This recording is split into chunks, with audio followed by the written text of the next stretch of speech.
Hey, what's going on? What's going on with you? You already know what it is. It's been a while, but we coming back to you once again. We got a couple dope poets up that's gonna come up and just chill and vibe with us, man. Look, it's sad. No, look, I'm so used to saying it's Saturday, it's Sunday, man. Look, Saturday was a long day. Hey, we got some stuff done, but look, we here to spit poetry on this great Sunday. They say it's the first day of the week.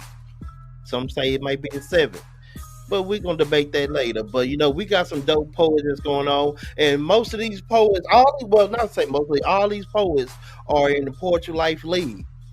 We're gonna talk about the league. We're gonna talk about their expectations. We're gonna talk about who they are and what they poetry about. So we're gonna really get deep into their poetry, and we can really hear some dope words from each one of these individuals. When I say all these poets are fire, they are fire, and y'all gonna hear it.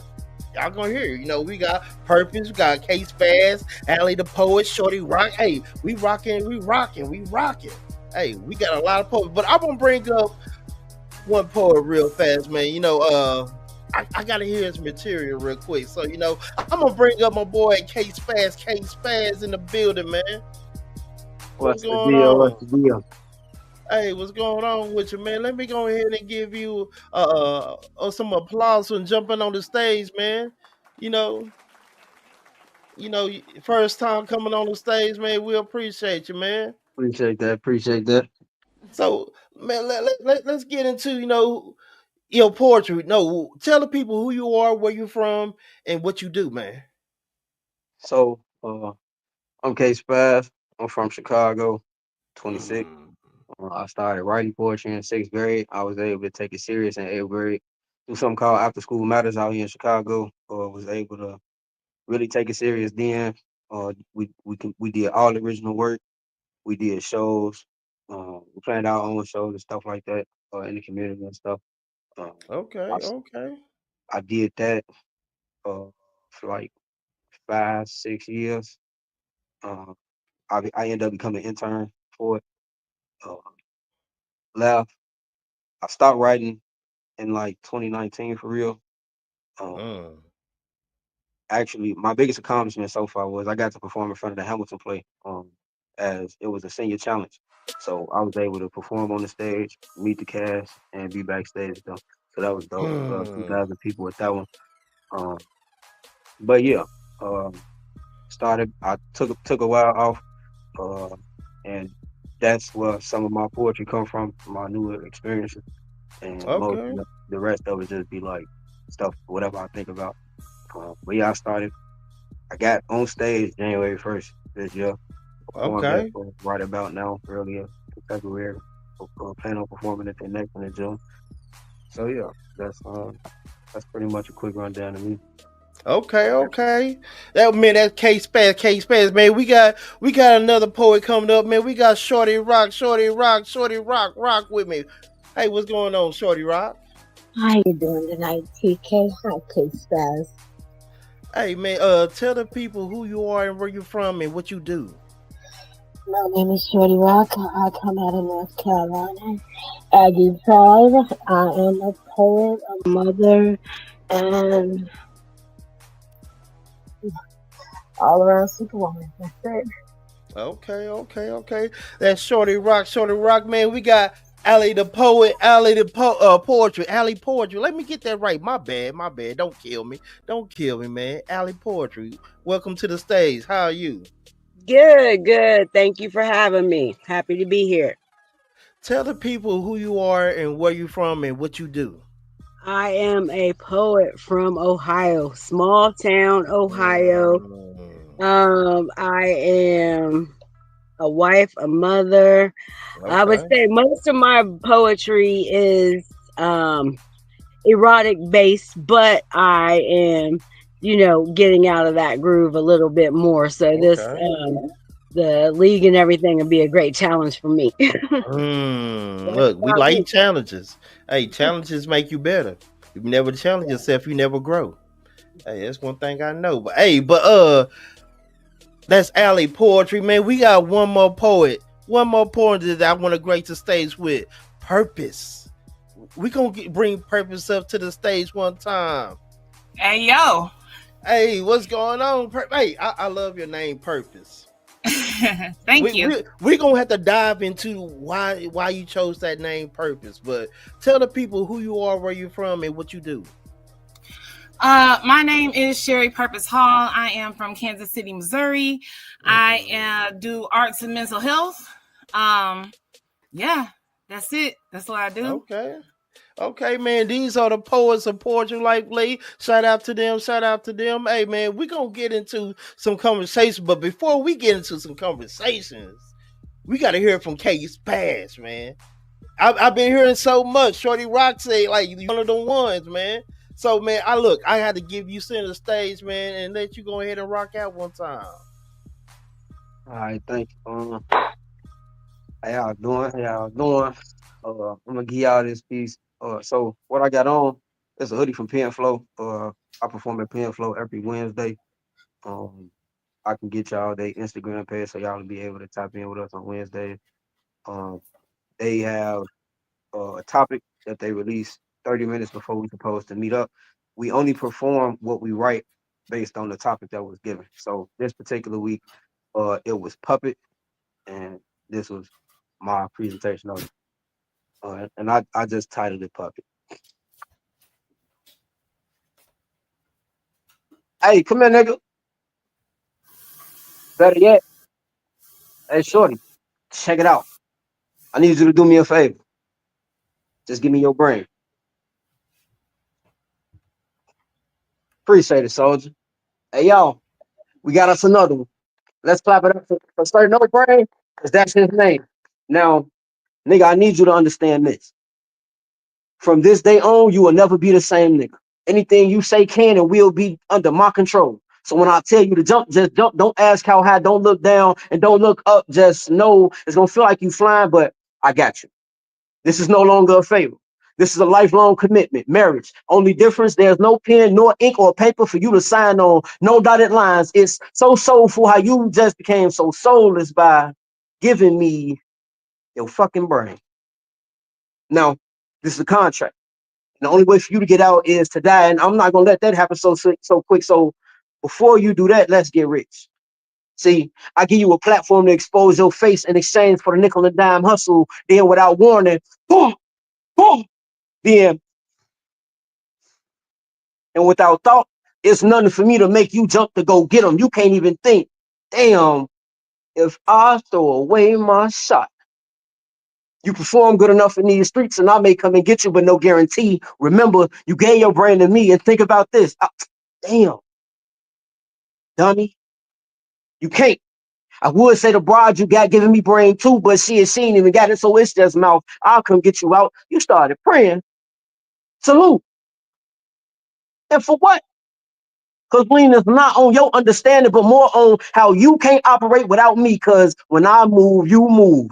Just like that, the strings I pull, young pup, are so good. They make it seem like it's your natural movement, but you're not living that life. You can't live that life like it's golden because it is not authentically you, my nigga. You just the nigga I use, my nigga. Just the broad, and the broad that's loving you don't see you for you, my nigga, because of the moves that I am able to make you move. Like at my discretion, the action to take creation and try to procreate the way I make you walk it like you talk it, the way I had you strategically maneuver through street maneuver, but that was never really you, and it's nothing true.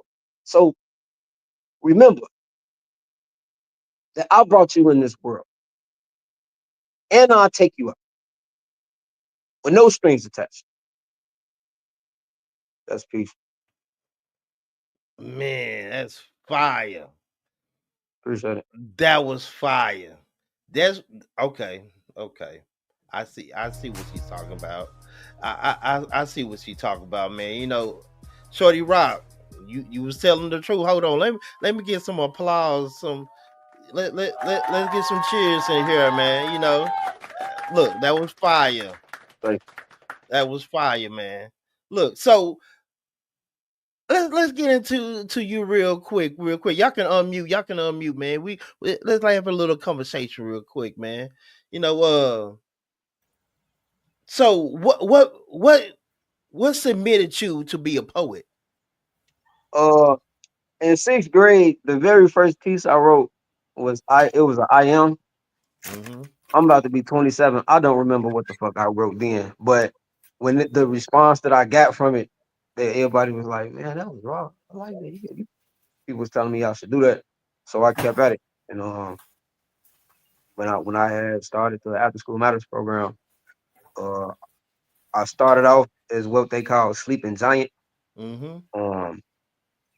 And for like a year into it, they they was I was like one of the top 3 in the program. Okay, so my question to you: how did you find your style? Like each poet had their own individual style. How did you find like, okay, this is the style that I'm gonna go with? I think I kind of always been the aggressive type, and how I came across it is just my performance. That's how I perform. You know what I'm saying? I feel like it's a difference between a reader and a performer. Because if I'm Okay. gonna perform, I'm trying to evoke emotion, and I know the power of my voice when I know how to change my work my inflection. I know how to do everything. You know what I'm saying? Stuff like that. So uh, just people telling me like, man, you so powerful. You so powerful. You come out powerful. That's what made me stick with being the So aggressive what one. was that your first style, or did you had a different type of Yeah, style? So that was your first style? yeah. Okay. Oh, that's fire. Purpose. Yeah. I gotta know about the name first before we get into your poetry. I gotta know why you chose Purpose. That was God given. Okay. My first name, you know, some poets go through a whole bunch of stage names. My first stage name was Delilah. I started doing poetry actually as a gospel poet. And it was all gospel. And well, I'm talking about performance poetry. Let me correct that. As in spoken word. And Delilah was a fluke because a dude tried to talk to me at a gas station. I told him my name was Delilah. And he told me, no, it's not. I said, yes, it is. D'_Lilah. Made it up. Just be making stuff up with an apostrophe and everything. And then that became my poetry name. And then my mentor at Spoken Vision Rollins, he's like, we went to like the umpteenth church. He's like, hey, dog, I can't keep calling Delilah up to the stage, man. That is kind of wild. I ain't gonna hold you. Delilah, come up here. I had this whole thing, like I'm taking the E out of Delilah. Like, no, you're not, ma'am. No, ma'am, you're out of order. So yeah, we prayed about it one night, and yeah, Purpose came, and that just stuck. It just stuck, and it's been like that since at least 2008. Okay. But since you the first time being on the stage, you have to, grace the stage with at least one poem real quick, man. You got one poem that you can spit for us? I suppose I can do a thing right fast. Okay. Let me go ahead and give you the center stage, man. It's all on you. Let's go. Okay.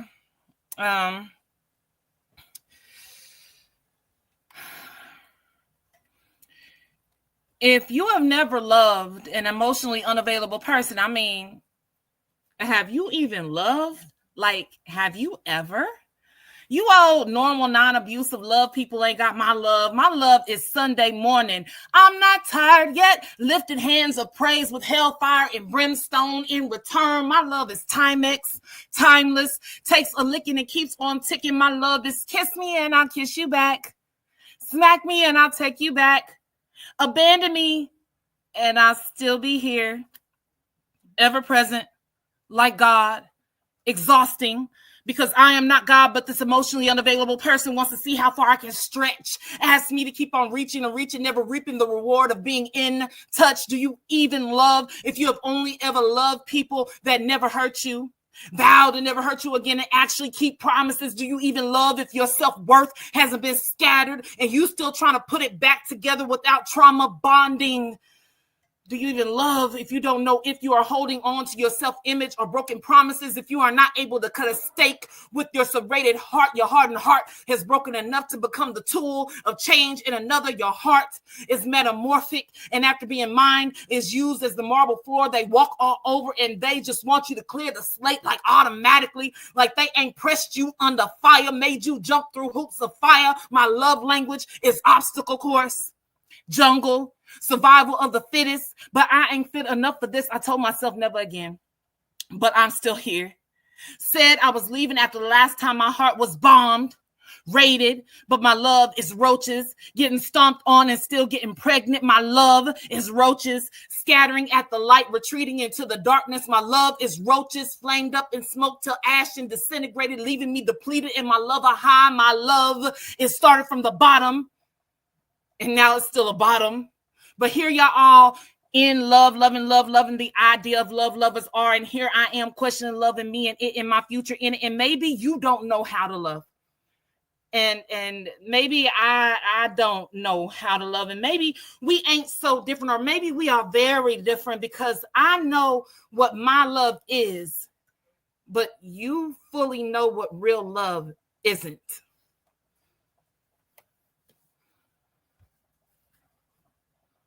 Look, that was fire.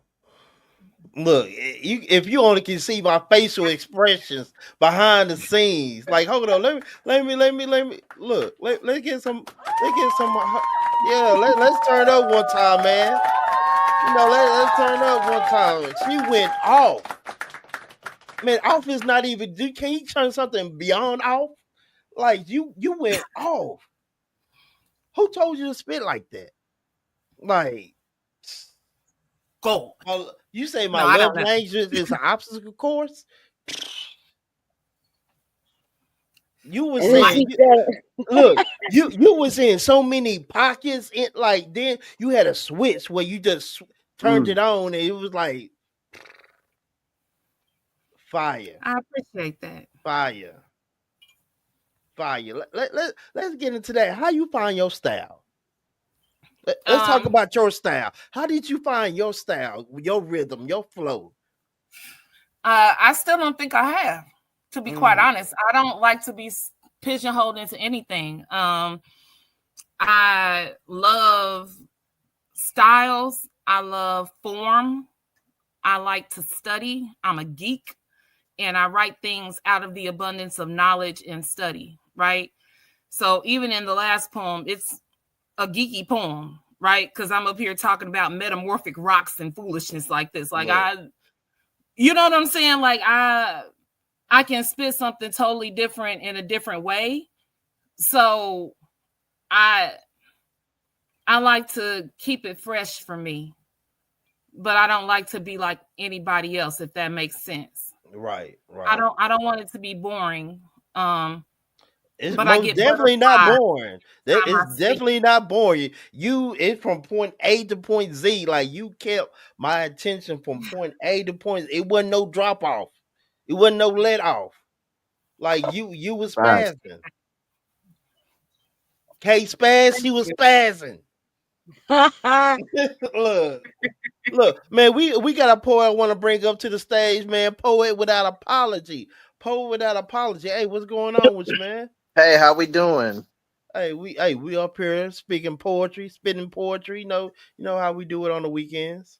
Oh yeah. Shout out to the last poet. That was fire. That was fire. Look, didn't she go off? She went off. When you entertain? I was. Look. She did some Tokyo Drift shit. look. She went off, man. Hey, Alley Poetry. You another newbie on the platform. How are you?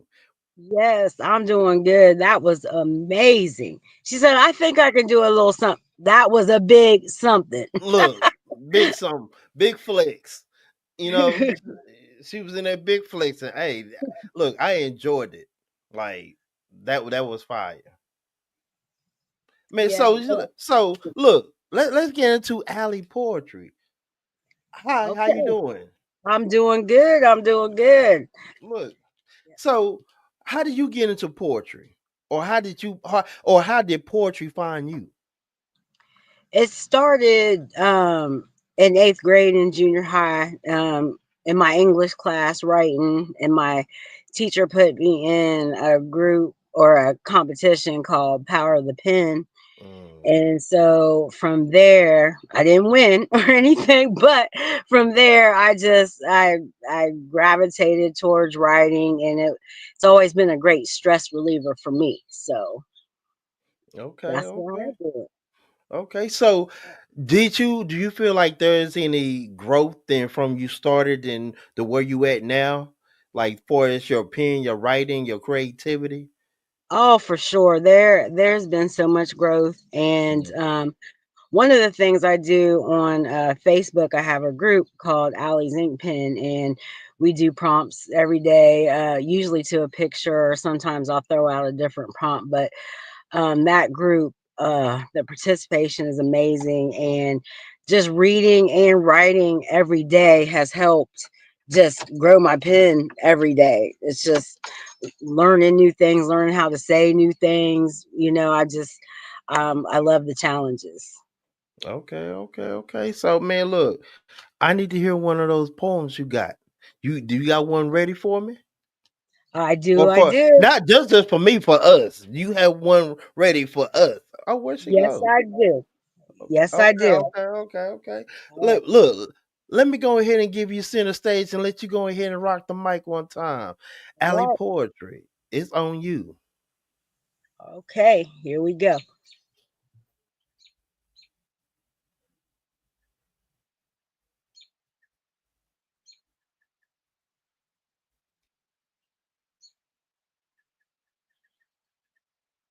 Do you mind if I dig deeper into you? I'm curious, but I really need to be cautious because I'm already caught up in this mysterious rapture of wondering what it is about you. Do you mind if I try to find the reason why I can't stop thinking about you and that smile, the way you speak? I just want to dive into your ocean of words and drown in your sound. Will you save me? Wrap your arms around me and tell me exactly what inspires you.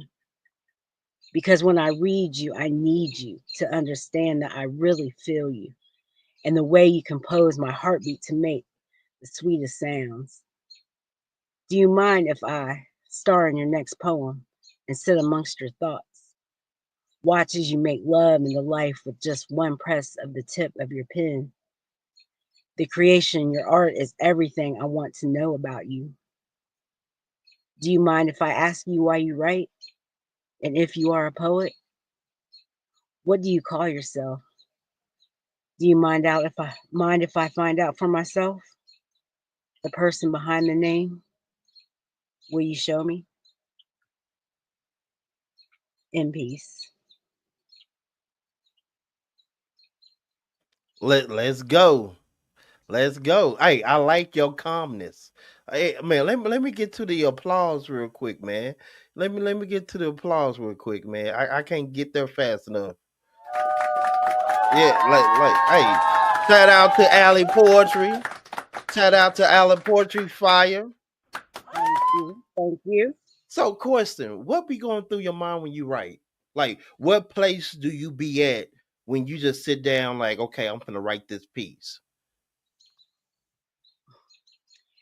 My mind is all over the place Mm, sometimes, and that's why I'm trying to write down these thoughts. This poem came from a prompt that I threw out in my group, and the prompt was, "Do you mind if I?" So when I'm sitting there, I'm just trying to think of just different thought, just whatever runs to my head. I'll write it down and try to surround thoughts around that. If it works, it works. If it don't, pitching mm. it on to the next thought. So yeah, that's where I'm at. A poet with apology. What's going on with you? Oh, not much. I'm I'm taking it easy tonight, so I'm actually actually here to hear some poetry Hey, we got some dope poets up here, man. Have you not been entertained? Oh yeah, absolutely. Did you get to hear K Spaz? I did. Oh, you did? I did. Okay. Yeah. Look. We got some spitters up here. Hey, Shorty Rock. Oh, actually, no, I hadn't heard K Spaz. No, I heard what's her name? Sherry Purpose. So you start the last two. Okay. Yeah. Hey man, you got to hear K Spaz, man. But we got to hear from Shorty Rock. Shorty Rock sitting in the corner, kind of quiet. Shorty Rock, where you at? Are you there? Hello? Of course I'm here. Okay. Act like you know, man. Hey, look, I thought you was being shy for a second. Oh, no. I'm just patient. There's a whole nother poet in front of me. I'm patiently waiting my turn. Okay. Well, Shorty Rock, give the people an introduction about who is Shorty Rock. You got to center stage. It's on you. Isn't there a whole gentleman in front of me? How can I possibly take someone else's turn? You want my intro piece? You want my intro piece, or you want something new? Hey, whatever you feel. What do you feel right now? How do you feel? I feel like giving you something new. Let's get it. All right. So this is Rock and Chaos. Por favor, perdóname. Please forgive me. There's something wrong with me. I swear the doctors don't listen, but that could be just because I'm black or a woman. I feel so mentally drained. Amnesia or dementia seem like a welcoming invitation or intervention to forgetting the memories of you, that it's okay to not be okay. What was common no longer makes sense. Left can't make a right, up lost its way to trying to find down, everywhere wishes it could be found anywhere in the world with Carmen or Waldo. Acknowledgement of the cerebral cortex malfunctions to the innate ability to want to control the urges to slap the taste out of your mouth, to control the urges to beat something into you, or at least knock the stupid out of the ridiculous ideas of self-entitlement. To get straight in a padded room where infections won't hurt anyone and lightning won't strike twice. To only feel crooked in a race to never come first, or at least dying to just place. No tengo pelos en la lengua. No hair on my tongue. My filter is broken. Patience is at an all-time low, at its wit's end with excuses and being so full of sugar. Honey iced tea is pathetic. The amount of resentment building is a pressure pot about to pop. This lifetime lifeline is hardening me into something unknown. To capsize in the wake of this benevolent misogyny is crazy. Déjame en paz. Leave me alone. Learning to never be heard, to really only be able to speak only if words come in the form of a poem. Compiling the alphabet as fast as Davis and Hines tap dance across the stage to fulfill your needs as always. Being positive to satisfy you, only the reciprocated energy is negative, leaving the repulsion to tame me into civility. Did you know that to be a poet, a bleeding heart must reign sovereign? You must know how to eat stress daily. Struggle. Handle it like it's nourishment. Be comfortable with being used for your energy, a well to siphon from. And no one refill you. No one pour into you. That to be a poet, the most welcoming hug is that of a tear-soaked pillow, which is never allowed to hug you back. That no one really cares. You are only there because you serve a purpose, a need, a want, a craving, a desire. After that, you are dismissed. That we are Quicksilver. We were never meant to be caged. To understand that the world may stack the deck against us, that emotions are the most damning thing in the ninth circle of hell. Isolation is bedmates to depression. Tears and sobs are what etch the ink till pages shred like confetti, creating the rain to flood all the hurt away. To be a poet, you must fully comprehend how to have a pillar of salt at your back. To be a poet, you must have a shattered life, a story of trauma, for this is a life of strife. In order to write peace. Hold up. Fire. Y'all see the fire in the background. You know it's fire. It's fire. Quicksilver was never meant to be Cage. Look, I don't think y'all was listening. Was y'all listening? She was going home. And look, I was definitely listening. Shorty, your performance is getting top tier. Your delivery, you there. You are a lot better since the first time I heard you. Your elevation and growth, and especially in your delivery, your tone is crazy. From the time frame that when I first met you until now, your delivery is getting top tier. It's up there. So, question for you, Shorty Rock. Yes, What did you feel like you had to change in your delivery?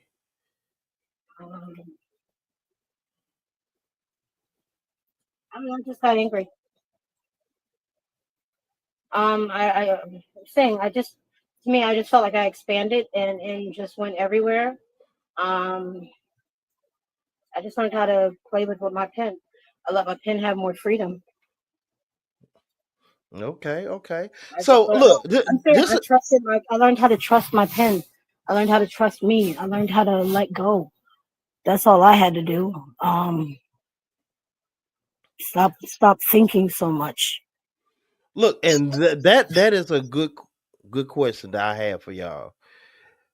When is a time that you felt like you didn't trust your pen and you should have trusted your pen? Is there any moments in your writing where you like, I should have just went with my first mind, trusting my pen, instead you went in another direction? Plenty of times for me. Or is it like how important it is to trust your pen overall? I always trust my pen. I don't always trust my decision making in front of the audience. That's it. What it is. Sometimes, like I might be given words to say, like, "Hey, say this," divinely, and be like, "Nah, I practice this. I'm gonna do this," and then get in front of people and say my crap backwards like I ain't even write it myself. Like you looking like a fool because you were supposed to say something else for this people, because poets are mouthpieces, prophets, like regardless of what you're saying, whether it's comedic, whether it's fight the power, whether it's erotic, whatever it is, that audience at that time needed that. And if you were supposed to say that at that time and you like, nah, I don't trust it, I'm gonna go ahead and say this, I done made a fool of myself a few times. Let's just say it that way. I don't think there's a poet alive who hasn't, though. No, that's a fact. That is a fact. I'm saying I'll agree with her with that, because I've had people tell me, "Oh, I should write this way, or I should write that way, or I should write for the audience." I've never written for the audience. I've always written for me. I've never written for the audience. I don't even know how to begin to write for the audience. So that would be completely a whole different way to write for me. I wouldn't even know how to angle that. I write for me entirely. So I have no idea how to begin to even go in that direction. I don't even know how to follow directions when it comes to a prompt. You can give me a prompt. I'm going to twist it however way I want to. I don't follow the directions on what you tell me to write. I twist every prompt to the way I want to. I read it how I want to. So good luck with that. I see it how I want to. I don't follow anybody's rules. So yeah. So good luck with that. So the freedom of your pen, like not being restricted to, okay, I know this type of crowd, or let me say this because I know I probably get a reaction. You just let it flow. Whatever comes to your mind or whatever you feeling, you just let it flow. What do they say? Just let go. Let it flow. Let it flow. Let it flow. Yeah. So what process do y'all have, or what's a hard time to write for y'all? Is it when you're happy, or when you're upset, or you're emotional? What is the hardest time for you to write?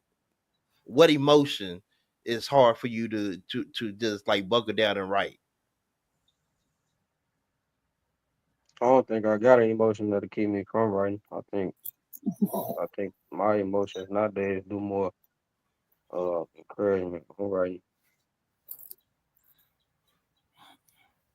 For me, it's just more when I'm physically exhausted. So not anything really in my mental. It's just more of a physical time when I But have trouble. but you know what though, with me, I'm kind of like the opposite. When I'm tired and I just need to relax and stuff like that, that's when I write. That's when I find like the perfect time when I like, even like when I'm coming home from work and I'm dog tired and I need to just relax. Me writing, I don't know, it just caused me to be out of my mind for a second. So I guess when I'm really tired, I'm like, okay, let me get some stuff off my chest, because let me relax, and that kind of helped me relax during the night and stuff like that. Just a couple of lines here and there, nothing major, just like recapping my day. I might seen something that intrigued my mind to write something about. So look, question: have y'all just seen something and okay, I'm gonna write something about that? Like one time I was sitting in the park and I seen a balloon flying, and that just sparked my interest in just to write about that balloon. I'm a geek, a whole nerd. So it depends on what it is. It depends on if it sparks a thought process. So I'm a concept writer. So for example, when Crown Royal Vanilla came out, the foolishness that happens in my brain, because I think a little different, I looked at it and looked at the commercial and saw people wearing all this cream, but you know what color Crown Royal is. I'm like, and it finally hit me. I'm like, And I started looking up vanilla and the process it takes to make vanilla. When I tell you I'm a true to form nerd. And you know what I'm saying? And then looking up that process, oh, okay, this is how you make vanilla. This is where vanilla comes from. Only 10% of the world's vanilla is actually vanilla. The rest of it is used vanillin. Because the thing that made it to me, like, why is everybody always wearing cream for vanilla when a vanilla pod is black? And that was the thought that struck me. I was like, huh? I didn't know that. And I don't know why it took me that long to even have that thought, because I could, because vanilla pods are black. And from there came a whole poem, but it took hella for that poem to come, because the first part is the research, and then I start writing, and then it looks like an essay, and then I have to pull the art out of that. Okay. But that's sometimes some of the process. Others, like, I don't know. I don't know. I'm a weirdo. So other people might see a flower and be like, "Oh, a haiku." I don't know. I'm strange. So how much of your poetry that you had to sit down and buckle down and just get through when you didn't want to write? Like, just say if you had a writer's block, did you try to fight through it and just press it through, or did you like, okay, let me let this simmer down, let me come back to it? How do you handle writer's block?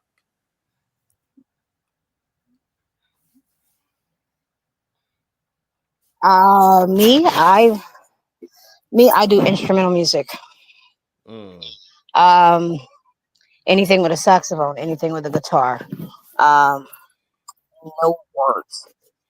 Absolutely no words. It's forbidden. It's the only way I can get through writer's block. So, do music help a lot of y'all write your poetry, or do you need a quiet place? Which one is better for y'all? K-Spaz, music or a silent place?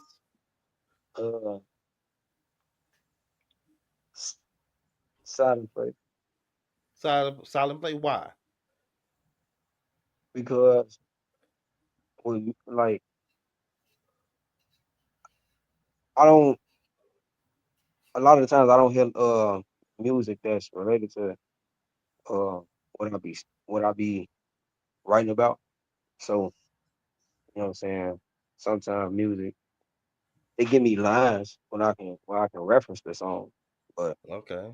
it don't it's not always an inspiration for why I would write something. Okay. So you like just quiet. Yeah. Okay. Purpose. What about you? Music or peace and quiet? Yes. It just depends on the day and the mood and the song, or what's going on, because I'm kind of eclectic, so it just depends. Um, it, it also depends on the assignment and how disciplined I am at that moment and where my mind is. Okay. Poet without apology. This is the same question, but I'm gonna twist the words a little bit. In your poetry, would you rather have it no music or silence? When you spit, like if you have any instruments behind your poetry, would you rather just spit your poetry silently or have music behind it? Um, I would say no music. Um, Mainly because my poetry doesn't necessarily have a. I have cadences that I intentionally break and uh, change, and I think sometimes music has a a melodic rhythm to it that can't always keep up with the changes. Okay. But I have put music to some of my poems. Um, but I think sometimes, or at least for me, just the poem itself is it's I tell stories, Okay. so uh, I think just hearing the poem itself, uh, it stands on its own. Okay. Okay. Hey, Allie Poetry. This is a Yes. question for you. Okay. Is it important for you to have music in your poetry versus it be silent? Which one would you lean more to? The music or just the spoken word with just silence? I am going to have to go with silence for now. Now, I Mm, love the way that poetry sounds to music, but for me, I just started reading my poetry. mm. I am, for the most part, would call myself a page poet, trying to break out into, performing. But so for me, the music for me for now would be a little overwhelming for me. So I'm Okay, just going to start okay. out with the silence. But you know what's so crazy that when we spit out poetry without music, we all have our own rhythm. Like Mm, it's amazing that like I have a couple of industry buddies and they saying poetry is not part of entertainment and it's not looked upon like exciting and anything like that. But with poetry, our words come with a certain rhythm. A lot of these artists they need music to formulate their rhythm or their pattern and stuff like that. But with poetry, we create our own rhythm. We create our own rhyme. mm. So how important it is to have that rhyme pattern in your poetry, K Spaz? Because you have a Uh, crazy rhyme pattern, like your cadence is crazy. So how important it is to have that cadence in it. I honestly feel like poetry is non-structured. Mm, I never started off as a rhyming poet. I never started off as a rhyming poet, and as of late, I've been using it uh, as another literary device. But I always tried to be like not always rhyming, but now I'm rhyming. So, but yeah, I'm really like a free form. okay, so which one poem that you have? Do you have a poem where you're not kind of rhyming in it?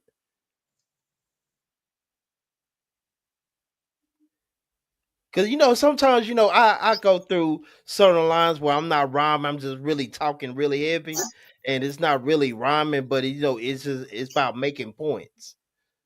Getting your point across, hitting those BBD, points. It's BBD. Oh, shorty, you got one for him? No, I'm talking about K-Spaz, BBD. Yeah, that's what I'm saying. You but no, that one does rhyme. No, it doesn't. It's just a verbal assault of your tongue, and you talk really heavy. Or what is that? Sod? Uh, yeah, that rhyme too. do Not y'all? It'll too be much. hard. Or what It'll be about the hard one to for your find one that daughter? don't. It's areas in that where I do that too. It's crazy. Like I say, like this year, I've been using it up. I done kind of got away from being free form, and I don't like that. It's annoying. Mm. Look, I got a question for y'all. Yes. Do y'all have one poem where it was the hardest poem that you had to write? I got a couple of those. Yeah, I got a few of those. Okay, so Shorty Rock, why was it hard for you to write it? Um, I have one that was hard because it was just basically it was basically a confessional. One that is um it's because it was a confessional. Like I had to be honest with myself and tell the truth and go through my life and really re-examine my own life with everything that I've been through. So that was kind of eye opening. And then what? I just finished one, and that is how many pages is this? Jesus. Hold on, I'm on the wrong page. 1, 2, 3, 4 pages. Yeah, that one I just Mm, finished. And you was writing. yeah, so that one was just finished, and now I'm officially up to what 55 poems right now. So, um, oops. K Spaz, let me ask you the same question. What is one poem that you felt like it was hard for you to write? Like it was hard for you just to just get through it. Uh, the piece I got about my pops, um, Mm, and that was hard because of the emotional attachment that's behind it. Something like this. It was the most traumatizing because for a long time, I thought that I never wrote about it. I found out in I believe February or March that I actually did start a piece for it. mm, And when I read it, when I read it, I cried. And going to like thinking about going back to make some changes and pulling stuff from other places in my archive, like it was it was it was kind of rough. But yeah, the piece about my pops because of the emotion behind So it. so how did it make you feel when you finished it?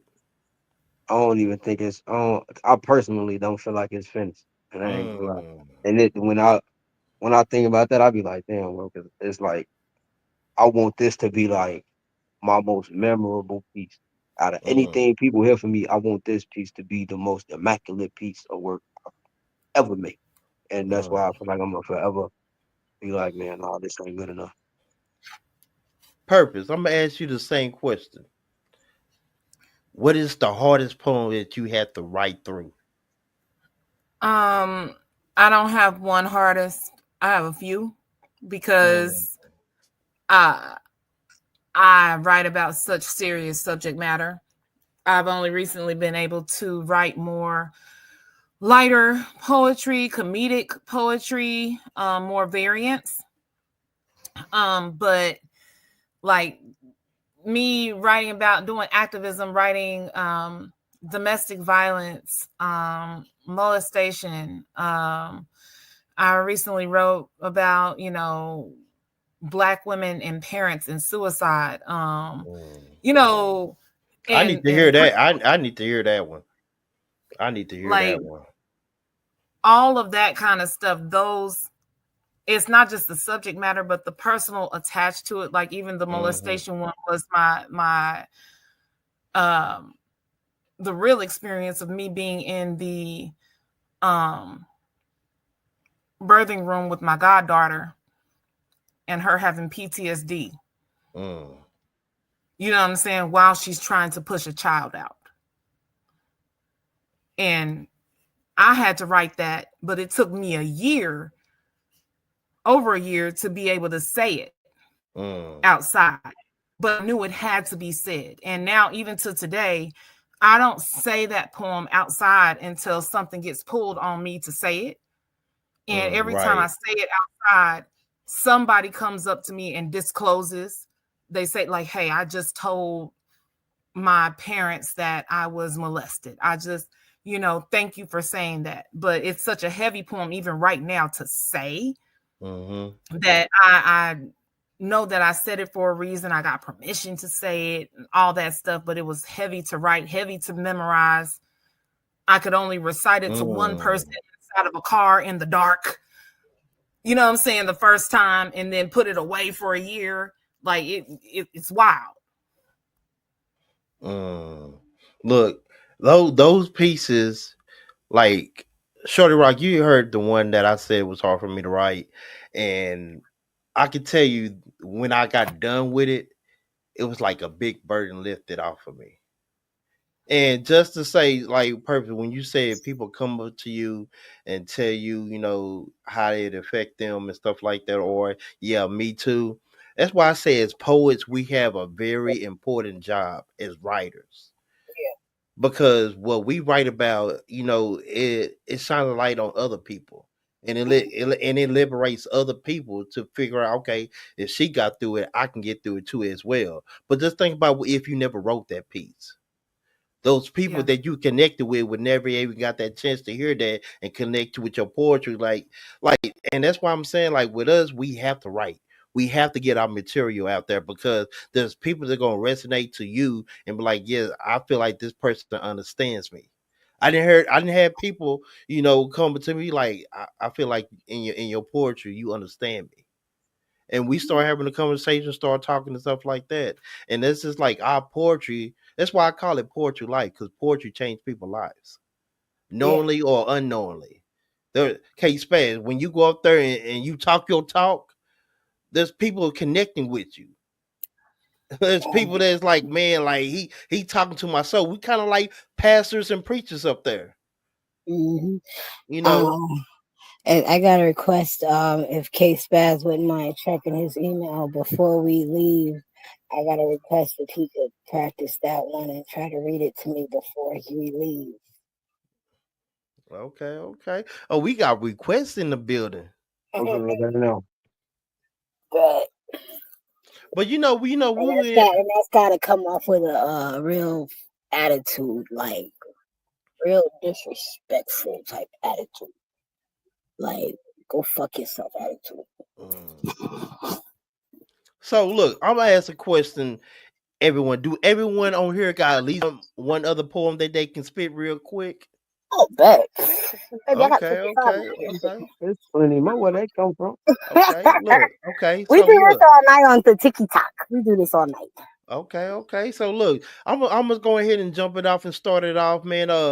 And after me, I want we're gonna go in the order of me, Alley Poetry, Shorty Rock, Poe Without Apology. I know you just came to listen, but man, you just can't listen, man. You're gonna have to spit some of that poetry, man. You just can't be here just listening, sucking up all this good poetry. We need to hear from you, Poetry Without Apology. Hey, I don't need no apology. I just need you to spit your poetry, man. Then after, Poe with Apology, we got Purpose, and we gonna end with K-Spaz until then. And after that, if anybody else want to go, hey, we can catch the flow. But let me go ahead and jump it off with this one. This one is my rendition of Maya Angelou, Still I Rise. And my version is called Still I Rose. Here we go. As I sit at the park, watching my children play without a care in the world, flying kites, balloons, just drifting away. Had me thinking about my childhood, how I never had the opportunities or amenities, never no pleasantries. Just days laying in that grass, looking at these pleasant trees. Just thinking how my life would be. I never thought in a million years that I have all these fucked up memories. See, they told me I was gonna amount to nothing. And I said, nothing? Well, that's something. I never believed what I was told. Yes, I found out the world was cold. But then that's when I realized it was the perfect time for me to grow like a flower, breaking through concrete and metal. Still I rose. Up against all the odds, even better had against myself. Still I rose. Against all my naysayers, down players, hi haters. Still I rose like my children balloon just drifting away with no destination. Like me, I had to get away. It didn't matter where I was or where I was at. I just knew I had to find my way. See, that's a different type of journey, but still I rose like Jesus on the third day. Yeah, I had to die too. But not physically, but mentally. To see I can grow spiritually. See what's a hex on me. So I have to drop to my knees and pray to the Most High to cure me. And he did it instantly. That's why I don't doubt myself, because I overcame my adversities. Now I pray standing up. Yeah, ain't no more bleeding knees. Now I can see there's no more dark days. No more days of me being depressed. How? When the Most High said I was blessed. And still I rose and I continue to rise like the morning sun, just to wake me up from a slumber to face another day I know I can conquer. There's no more fears, no more sad tears, but joy when I cry out. And someone told me to try Yahweh, and I found out that he loved me. And he told me, you know why you rose? Because that was a flower of love and you was chose. So I paused for a second. I didn't want to question his authority. And he told me, I'm going to need more than your loyalty. I need you to build your integrity. Because there's going to be some days you're going to feel like I'm not there, but I still need to keep that same intensity, that same energy, that same love for me. So still I rose is more than a poem. It's my life. TK the poet, still I rose.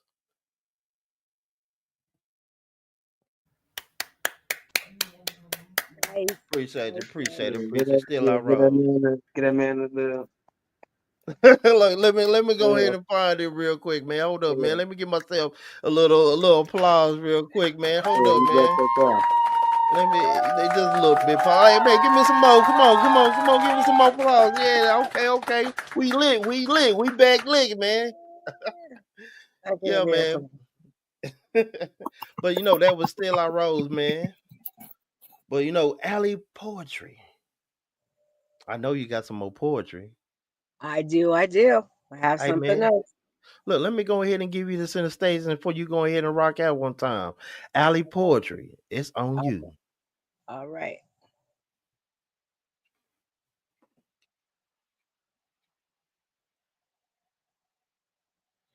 This one's called You're All I Need to Get By. You and I, we ride or we die. It's always been you and I, side by side. How can I explain this? Loving like pure bliss, blessing your K Swiss. Kiss this wish list. You don't need no hit list. I'm all in this. No need to miss this. We depend this. We dependence. We up in this. Never end this. It's stupendous. Cause you're all I need. Our love takes roots, rocking knee high in your fila boots. We cross color lovers under the covers, love like no others. Shudders in those words uttered. Damn, my man, sexy black college alliance. It's all a science. Any way you slice it, you're the right fit because you're all I need. Non combustible like the fucking Huxtables. When I need to get by, fly high, level up, never less than the best. Me and you against the rest. Confessions of a housewife. Sometimes I won't act right and we gonna fight. Just tuck me in right at night and everything gonna be alright because you're all I need. Let me wipe your tears, ease those fears after all these years. Grind those gears, no smoke and mirrors. What you get is what you see, your rare delicacy. Hold you down, wear your crown, keep you spinning round. Just when you think you know me, I'll let you own me when you open sesame and play with that ooh wee. You have got to be, I mean, you have always got to be. But when you getting me, I feel you're getting me. I'm telling you, you're all I need. Do you hear me? The way you pluck my mind and always find some time for us. And us, I trust this notorious, glorious us. High marks playing card sharp, sweet as confection. This love connection. Give me 4 across. You're the boss and I'm your lady. Never trade me. Let's make a baby. This may be the best, blessed, precedented testament. This is my testimony, my only story, because you're all I need to get by. Man, I love you. No one above you, above us. In God I trust. He approved this lust, this love. You're all I need. I just need us. And that's Alley Poetry. Fire, fire, fire, man. You see the fire in the background. Look, turn it up one time, man. Man, look, the beginning of your wordplay was fire. The in and out, like that was fire. I love that, man. Look, that was fire. I appreciate that. The artistry, like that's one thing that I appreciate each and one of y'all. Y'all have artistry in your poetry. Each one of y'all are different, but the art, you can see the art form, you can hear the art form in your poetry. And and that's what what separates a lot of poets is the art form that you put in there. The feeling, the vibe that you get off of. Everybody brings something different, but it's art. Shorty Rock, I know you got something explosive. Yes, I do. Okay. So I'm gonna get Shorty Rock the center stage, and we're gonna rock out with Shorty Rock. Shorty Rock is on you. All right. So, this is a a butchery that is going around that I'm still messing around with. That I'm.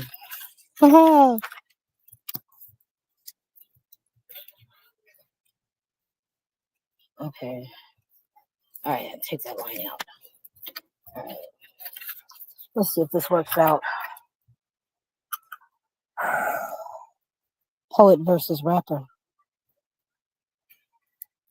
Northeast, southwest, paging Mr. West, paging Mr. West, paging Mr. O.B. West, twisting the cliche lines of roses are reds and violets aren't blue. Roses are now a cheap way to show love. Violets like this violet with a slip of an N become quite violent. Fun fact, violets are poisonous. It's dark and hell is hot. I have a day pass restraining order and I drive the bus into hell. I'm the reason hell freezes over. You can't control my voice. What's your major malfunction? Satiated appetite of being broken and damaged. Wanting to see the brilliant blue that flows through. Feeding this plague of a vice called a heart. Ending the damage done when you shattered me and it. In the words of pretty intellectual who said it best, that it's that learned helplessness that drives me out like the Sahara Desert. Needing to fight, needing to breathe. That the burns of an asthma attack claiming to choke me out after you drowning in pain, the necessity to feel numb was a bastardized, adulterated oxygen deprivation, contamination, and tainted to the ephemeral. Breathe, for the love of God, just breathe. There are better things in life than poetry. So many things, so many thoughts, phantoms of grandeur dancing around with painted wings of things I could almost remember. My pen is perplexed. Contemplations of another life where diabolical thoughts are legal where every etch was signing your name on the line of a contract, dripping and saturating with the fibers of pages of the DNA of you, where civility can no longer tame, more savage like the wild, where the world should be happy. This life, I'm a poet and not a dinosaur, because you don't have a clue that I would enjoy biting your head off, ripping limb from limb and beating your spine into rubble, that I'm not an assassin, a hired maker of those who makes remembering the dead an easy chore, enjoys plotting your demise, no qualms about putting you in a ditch and helping to look for the remains, that meeting your maker isn't easy as 2 in the forehead and God sorts out the rest. My poetry saves you from the psychotic tendencies of strapping you to a chair, delivering a Colombian manicure, electrocution, lemon to the eyes, salting any wounds, and yelling, "Uno, repeat," because I'm bored and petty as hell. Did you know my dreams My pen dreams of being a schizophrenic with Tourette's, a psychopath with loose hands, that the only reason there isn't a lobotomy performed, a coat that zips up in the back, and a padded room where drool is a friend is because I'm a poet. It keeps me from wrapping my hands around your neck to see if I can make you my favorite shade of blue, saving you from sadistic ideas of torture where vile tools being impaled in various orifices just because you broke my heart, telling your blood to stop flowing, your lungs to stop beating. That's the frustration accompanied with my pen when the deafening silence was delivered. Constipation of the drip, the constipation of the constant drip of poetry that flows when out the side of my neck when I saw heaven's doors was sealed away. When you told me no, the force of the regurgitation of a shattered heart. When you told me no.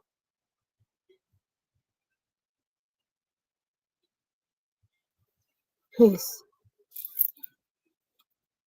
Shorty Rock. Look, with that, I had to close my eyes. Because you were talking about some violate, like you was talking, Shorty. You was talking. Like, and like, I had to really tune in to every word that you were saying. And you was talking. Look, you was talking. So what caused you to go off in that poem? This is the madness of a pen that just went bonkers. Okay. Look, because you This is literally a piece I am working on, and this is the madness of my pen right now. This is literally what looks like what my pen is not done writing. So look, the content. It was just the content of your poetry.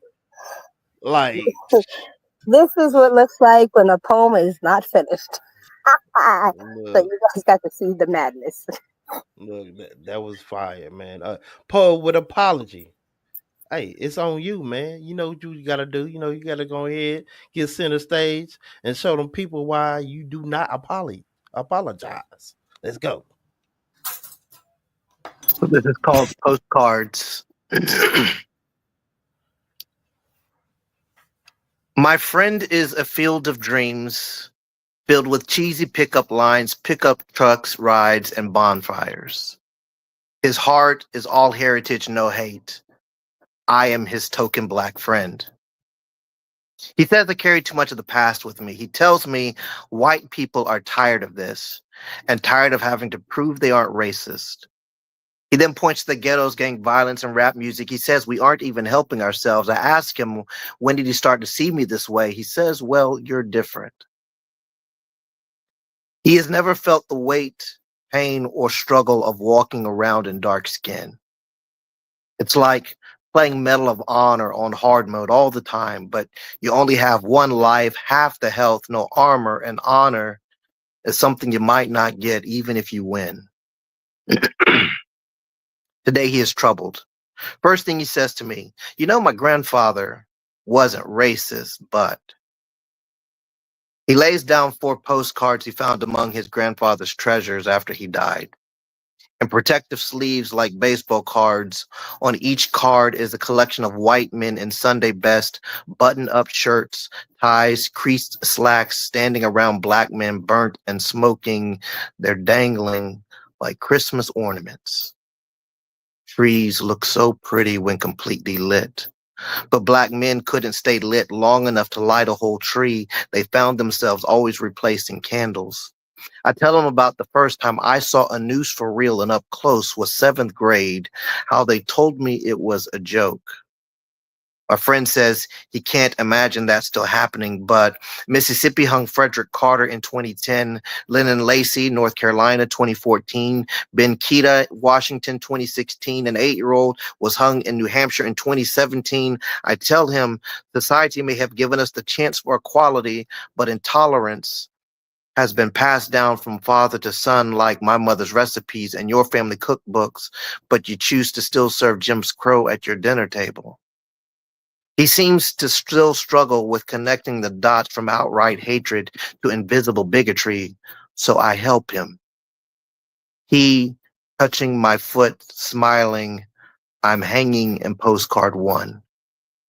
He holding his father's hand. I'm fatherless. My dad is hanging in postcard 2. He gets to treat these postcards like baseball cards. I get to flip past missing photos and family albums because granddad was hung in postcard 3. He jokes among white friends. We have a black guy in our family tree. He's still hanging there. In postcard 4, I'm surrounded by a noose and boys who laugh and say they are just joking. He asked me what to do with his postcards. Keep them next to the photos of me the next time you need to say you have a black friend. Put them in your family album between your photos of your cousin's Bobby's dad who brags how he spit in Rosa Parks' face and today still holds public office. Why don't you Facebook it between your Colin Kaepernick comments and your Charlottesville silence? Why don't you show your children your collectibles? It's their heritage. Be proud of it.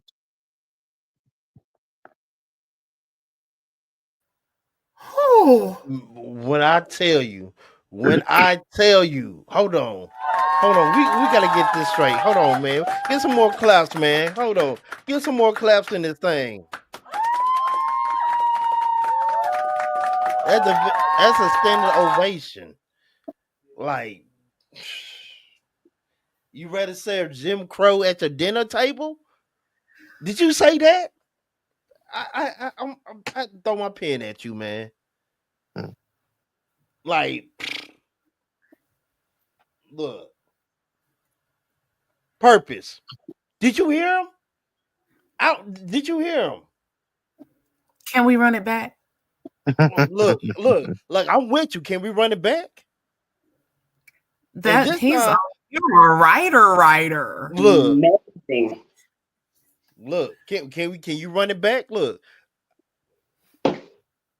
Y'all want to hear the whole poem again? Look, like run it back.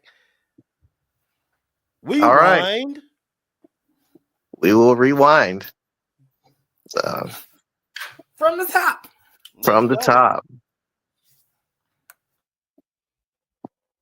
My friend is a field of dreams, filled with cheesy pickup lines, pickup truck rides, and bonfires.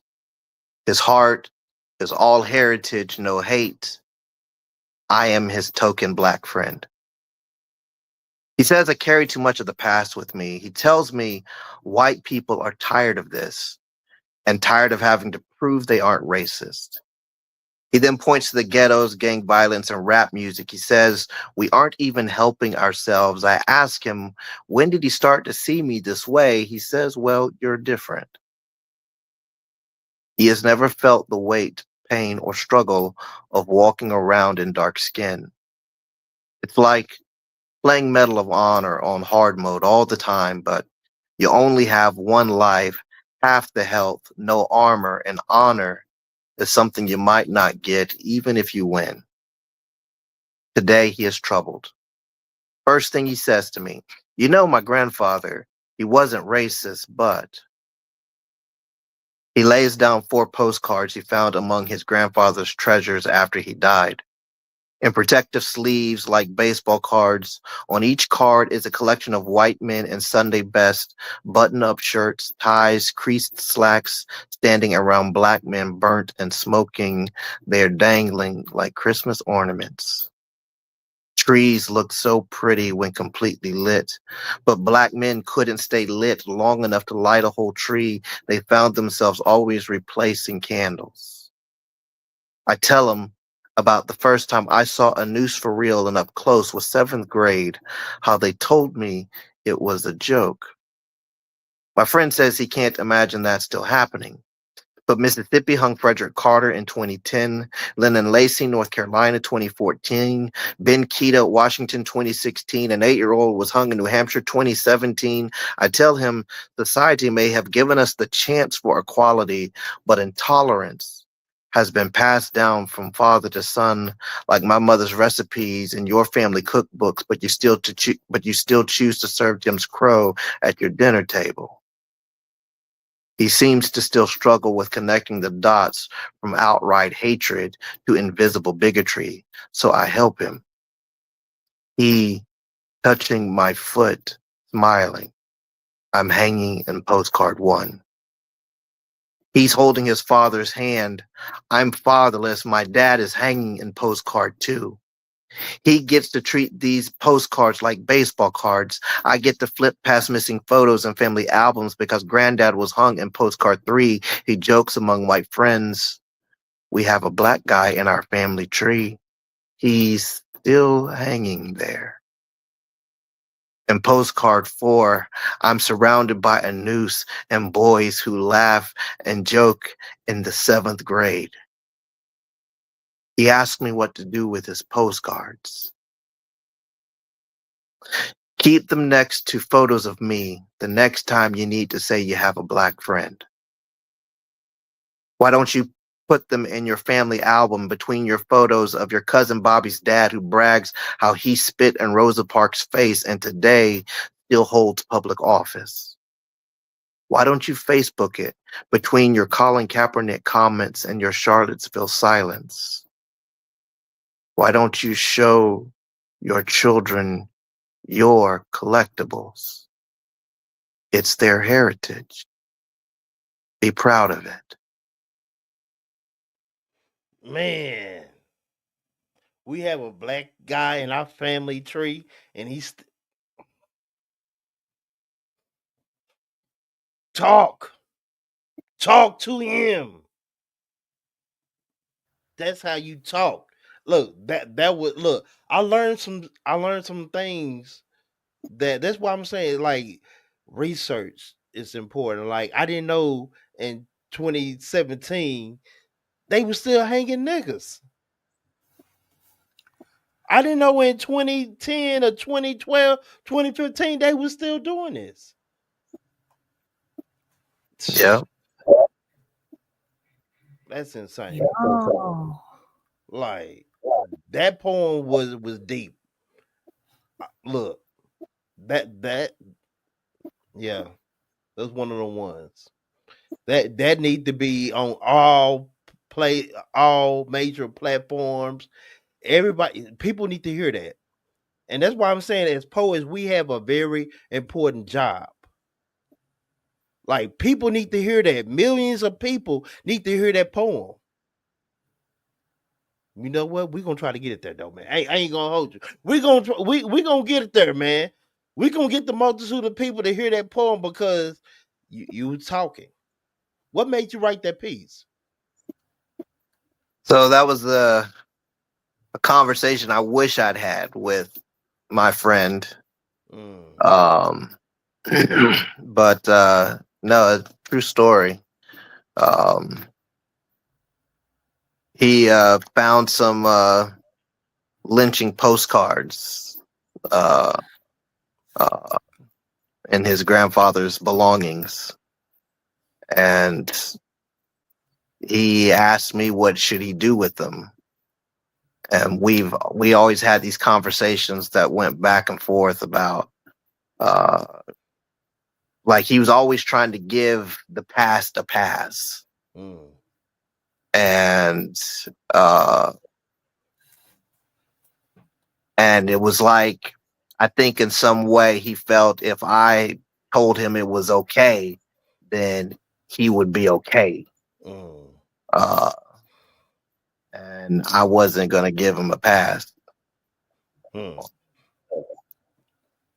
look, those are that's one of the ones. Look, I'm glad that you said it twice. Like, cause it was a lot of things that I kind of missed in the first when you say it again, I'm like, okay, I'm tuned in. Like that was fire, man. Look, that was fire. Purpose. Hey yo. Hey, you know what time it is, man. You go ahead and set the stage on fire one more time, man. Hey, you did it once, you did it twice, you had a standing ovation. People come out the back room and say, no, she was fire. Hey, look, you gotta give it to us one more time. It's on you. Okay. Let's see. We just gonna abandon the black poems because he just did that. This poem is called Grief. In response to being asked to teach about grief, I tell them I'm a holy woman. A baby mama who still had to be a mama years after my baby daddy was murdered. A piece of me leaving when he left, even though we were estranged wholly. Raising holy children who weren't quite able to assemble all the parts of themselves due to his absence. Holy people romanticize my holiness like I was Ronnie and he came, the halo on their tongue, transitioning him from menace to society to angel just because he did. When they ask me to teach about grief, they want the pretty thing. A formula with stages as linear as time healing all wounds, want me to massage this hurt into a happy ending, but I'm holy. Transparent. People ask for transparency, but can't handle being able to see through you. Because more than not knowing how to handle grief, they can't handle people who are grieving, especially if it lasts past a hot chicken dinner, and mine lasted for years. Saw them in my children's faces. In their confusion between Sky Daddy and their daddy in the sky, unable to comprehend death at their young ages. My next significant other had rages about a dead man's picture, but really he saw the holes in me and they mirrored his. Couldn't understand the holes getting bigger in the children because so much time had passed, and lo and behold, this time was supposed to heal these wounds. I remember resentment toward a dead man for missing his second child's birth and children's first steps, these holes in me getting bigger and bigger, and soon I didn't feel anger or sad or no kind of way, just numb. And ain't numb a better poison than pain sometimes? I don't want to feel nothing sometimes, especially at the yearly balloon releases or the years we skip. I don't wonder how many forget. I wonder how many are relieved we just didn't have it. I was haunted at the first child's graduation, his ghost waiting for her at the end of the stage. I clapped while wanting to doubting Thomas poke my finger in his bullet wounds when I packed her up for college.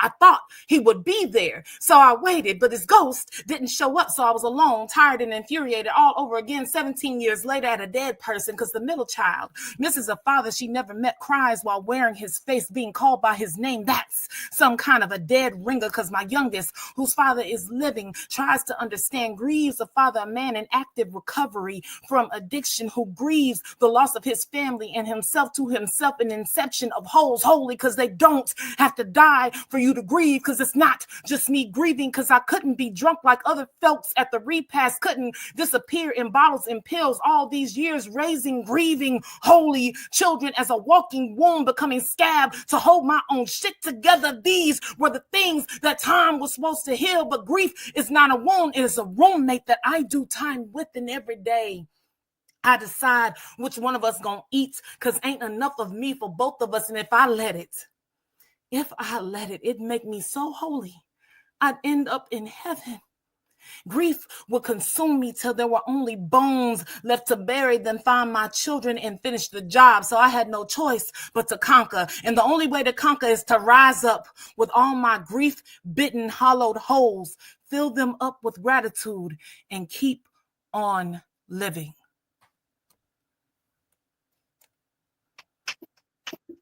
Amen. Amen. Fire. Amen. Amen. Fire. Amen. Amen. Look, Amen. Amen. fire. Amen. Amen. Amen. Do that. Oh my God, that shit. My God.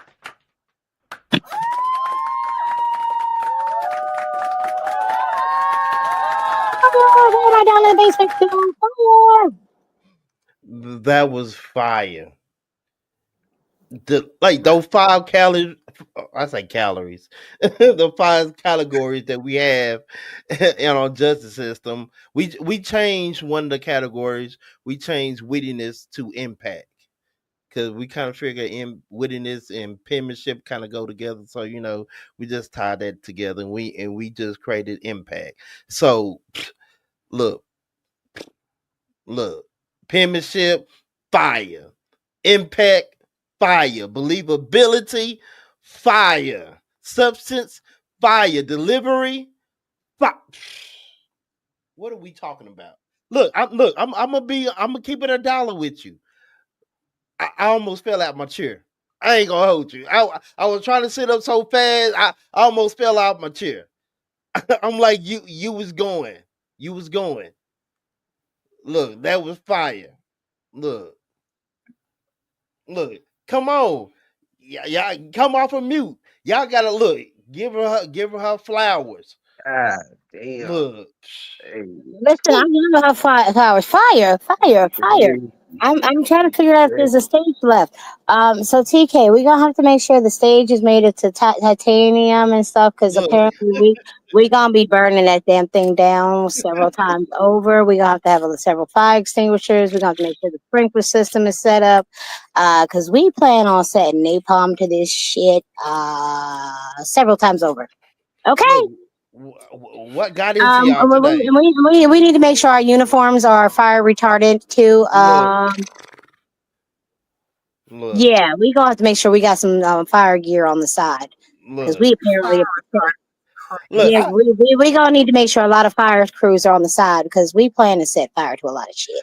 Man, I can't wait to these matches. I got matches that I want to see. I got matches that I want to see. Style classes, some of the look, it's gonna be amazing, man. Look, I can't wait.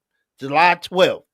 July 12th, Portugal Life League. Y'all see it. Y'all know what it is. You see the jersey, Portugal Life League.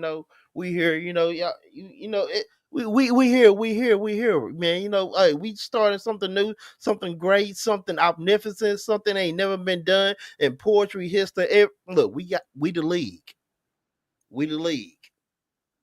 Shout out to Portugal Life. But man, we got one more poet, man.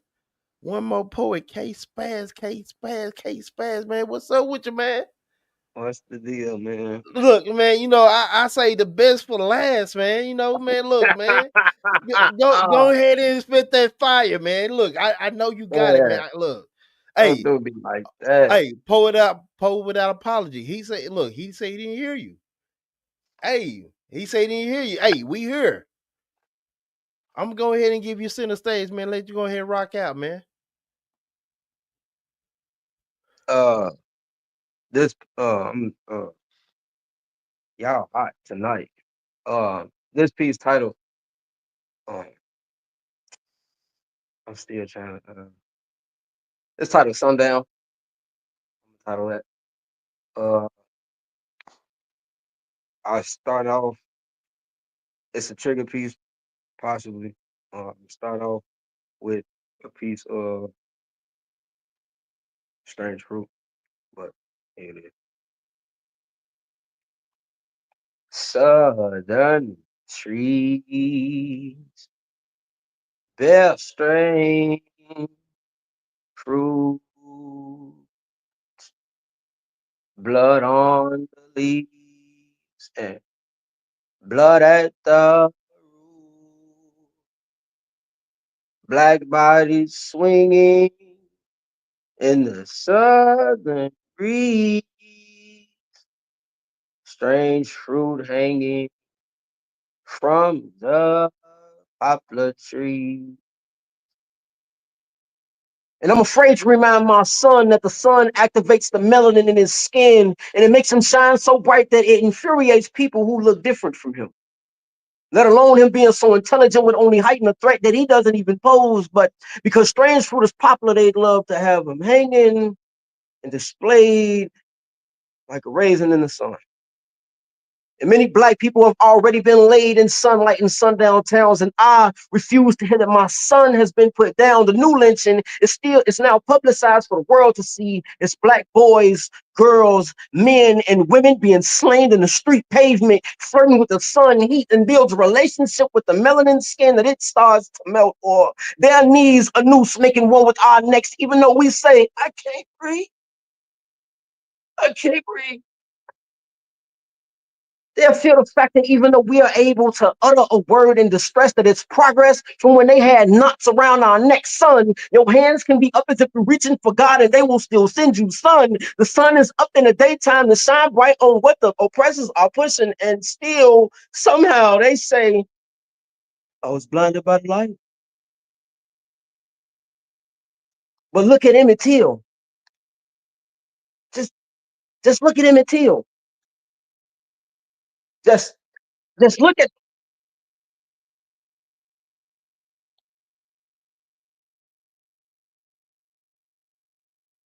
But look at Emmett Till. Just look at Emmett Till.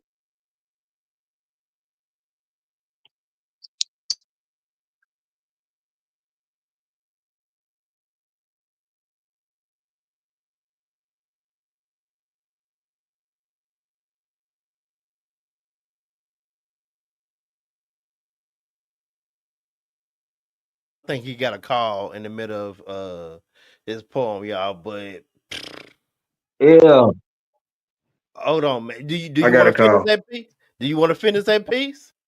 Yeah, I do. Yeah, I do. I'm gonna start. I'm Look. gonna pick up while I left. No, start over. What are we talking about? No, start over, man. Yeah. Hold on, let me give you the center stage, man. Start over. We here. All right. So as I had said, it's titled. I'm gonna title it Sundown. Yeah. Southern tree bear strange fruit, blood on the leaves and blood at the root, black bodies swinging in the southern breeze, strange fruit hanging from the poplar tree. And I'm afraid to remind my son that the sun activates the melanin in his skin, and it makes him shine so bright that it infuriates people who look different from him. Let alone him being so intelligent will only heighten the threat that he doesn't really even pose. But because strange fruit is popular, they'd love to have him hanging and beautifully displayed like a raisin in the sun.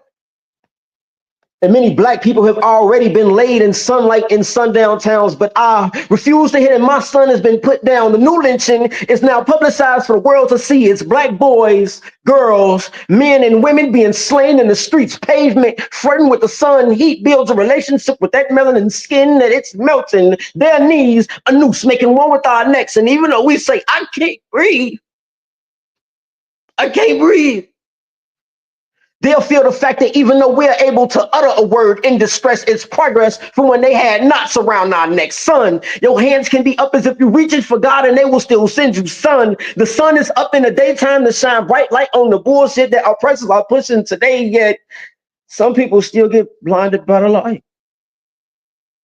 But look at Emmett Till. I mean, just look at Emmett Till.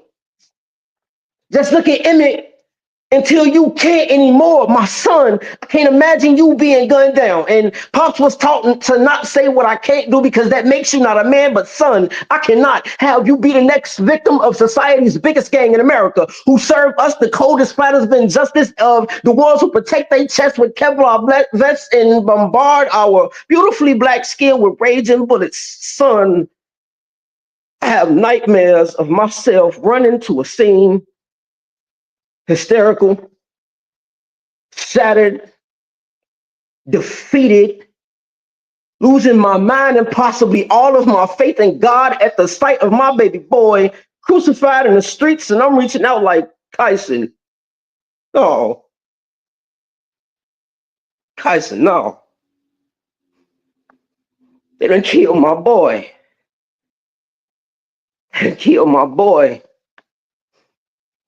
They say the devil come to kill, steal, and destroy, but he done took my joy. And they don't know I done came a long way, like we done ran from the south to the north with me, watching him growing, playing with his toys, just being that ass baby boy. I never would imagine my son be a Eric or a Floyd. And that type of shit is a black hole. Nothing that could fill that kind of void. So son, I hold you and I scold you about the life that we go through, because I more than constantly cry to myself when I hear your grandfather whisper in my ear like, I told you. So son, I refuse to lose, so I'll mold you. I'm Mold you into a man, sculpt your mind to be militant in a world so famine of it. Independence, I make your mind indestructible, a thinker for sure. And before you do anything, think thrice before you think that you are really sure, because there's no way that you, baby boy, will be the reason that my son is down. If they was to tell me that you were down to make me operate on moonlight. That's peace.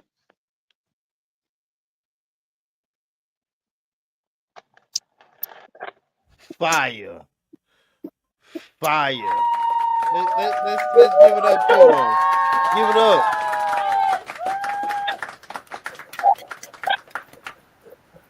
Thank y'all. Look, look. Your delivery, your aura, just your oriented, your presence alone. Even through on this stream, you can feel your presence in that poem. Your delivery, the tone, look. Poet without apology. Did you hear him? I heard him. Did you hear him? I heard. This is gonna be interesting. This is gonna be interesting. I can't wait. July 12th. We in the building, man. Look, hey, look, we getting close to the end, man. Look, I appreciate all of y'all that came on this platform. I greatly appreciate each and every one of y'all taking the time out and come and look. Everybody know the Saturdays are the busiest, so we here and we trying to make it do what it do. But I'm glad that you came on. Each one of y'all. Purpose, Poet Without Apology, Shorty Rock, Case Fast, Alley Poetry. I know she jumped out real quick, but man, shout out to her for coming on the platform. And each one of y'all, man, look, I want y'all to tell the people who you are and where y'all from. And every weekend we here. Every weekend we here. We talking about poetry. We talk about real life. We just, we need to tell the world more about poetry. That's the reason why I want to get a little bit started by poetry, because a lot of people are clueless to poetry. But poetry is a big world that's not be shining a light on. So right now it's time to shine that light. And all these poets, like each one of y'all are fire. Y'all produce nothing but fire tonight. Case Spaz, fire. Purpose, fire. Poet Without Apology, fire. Shorty Rock, fire. Alley Poetry, fire. TK the Poet, you alright. You cool. But you got a little work to do. But TK the Poet, you getting there. But man, I appreciate each and one of y'all, man. I'm gonna bring each one of y'all up, and y'all just tell the people who you are, where you're from, and we gonna kick it like that, man. Poet Without Apology, you up first, man. Tell the people who you are and where you from. Poet Without Apology. I am in Ohio, Akron, Ohio. Okay, that's Poet Without Apology. Shorty Rock, tell the people who you are and where you from.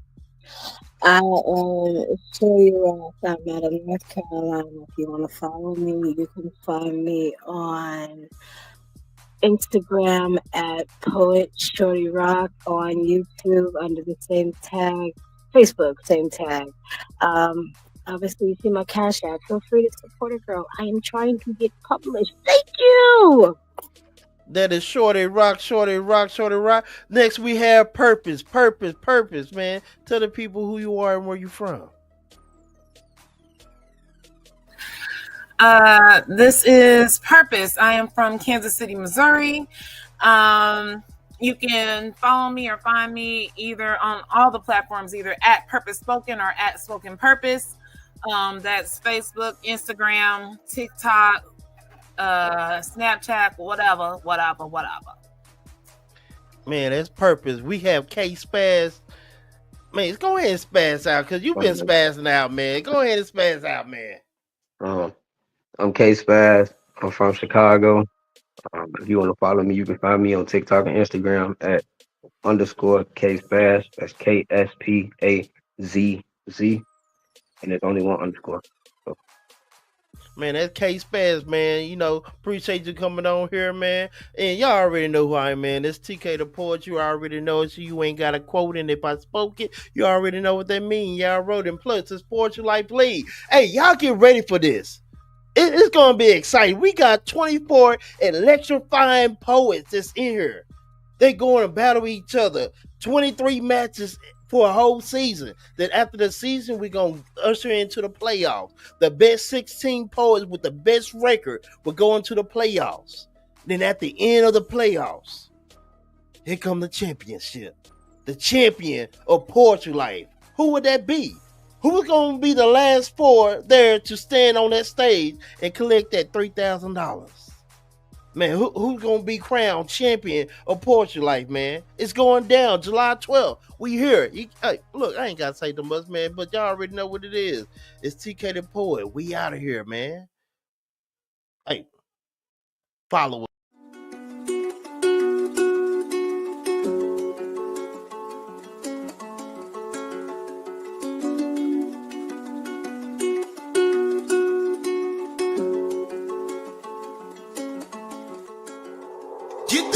With you or with your not. Get the fucking whip with the pot. Your corn, I invest up in the stock. Left everybody went straight up to the top. Don't care like me or like me not. See the op spin the block. Ain't gon' stop till see them all drop. Grave your field, yeah, I see the plot. Grave your field, yeah, I see the plot. Ain't gon' stop till see them all drop. See the op spin the block. Don't care like me or like me not. Left everybody went straight up to the top. Yours corn, I invest up in the stock. Get the fucking whip